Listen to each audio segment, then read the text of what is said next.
I'm Miss Sharon, and I'm one of the master gardeners that was working with you in the Wasuma garden last year. And right now I'm going to talk to you a little bit about how to plant an oak tree. Since we're talking about all these different types of oaks, you might want to try planting one yourself. So if you go out and get yourself a couple of acorns, make sure you take a look at them.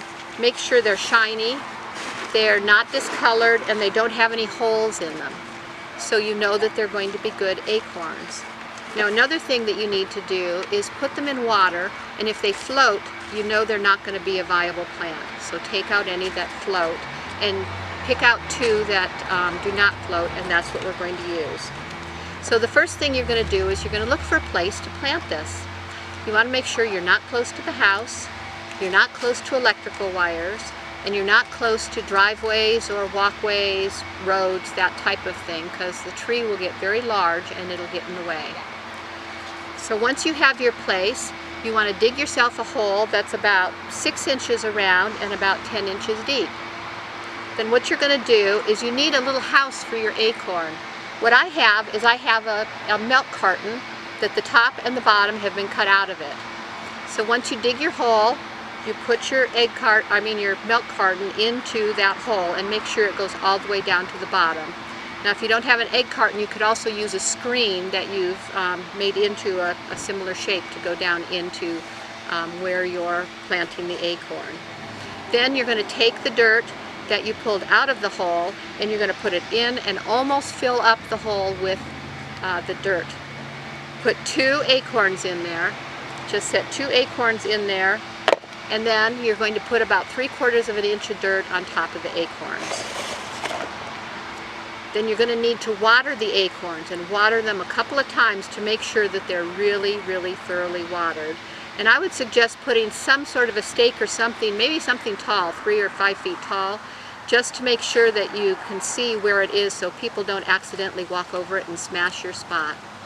Now you're going to have to be really patient because it's going to take, it could take only a month or up to 6 months before that little acorn starts to sprout. But once they do sprout, you can't leave both of them in there because they'll be competing with each other. So you're going to have to take the smallest one and cut it out just below the level of the soil so that you only have 1 acorn. And then you're ready to go to keep your acorn growing. Now it's going to take time for this to grow. You're going to have to water it for about 3 years. So during the summer or all in dry months, you're going to have to water about once a month, probably about 5 gallons of water on that acorn to keep it viable. And then during the winter when it's raining, you can stop watering it until the next summer again. A lot of different animals, as you know, like to eat acorns, and so do the Native Americans. So I have found a simple way to, or a simpler way, to make acorn flour from the acorns, and the valley oak is a wonderful one to try. It's pretty mild in flavor, and the Indians, you've probably seen Indian grinding rocks around, and the Indians took the acorns and ground them. What we need to do, what you have to do first is you have to take the acorn and you need to get the nut out of the center of it. So you can hit it with a rock or a hammer or take a nut cracker, crack it open and take the nuts out. And that's the part that the Indians ground.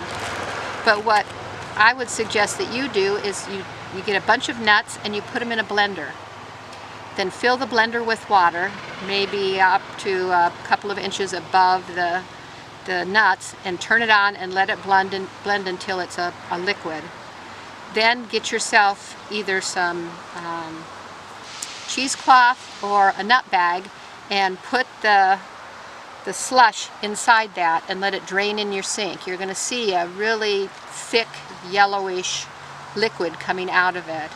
And once that liquid slows down coming out, then you want to take the water and you're going to rinse the bag with water and massage it until the water that comes out is clear. Once that's done, you're going to put that mush out of the bag onto a baking pan and spread it out as evenly as you can. put it in the oven at about 180 to 200 degrees, and it'll probably take about 2 hours for it to get completely dry.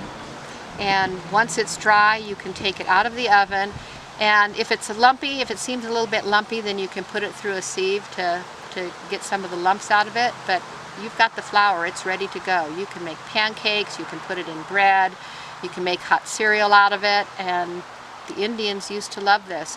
And it's got, an ounce of it has almost 2 grams of protein, and it's full of vitamins and minerals, so it's a very healthy thing to be eating.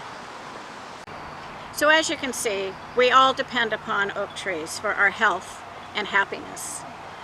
Wildlife and people too, we're all interconnected.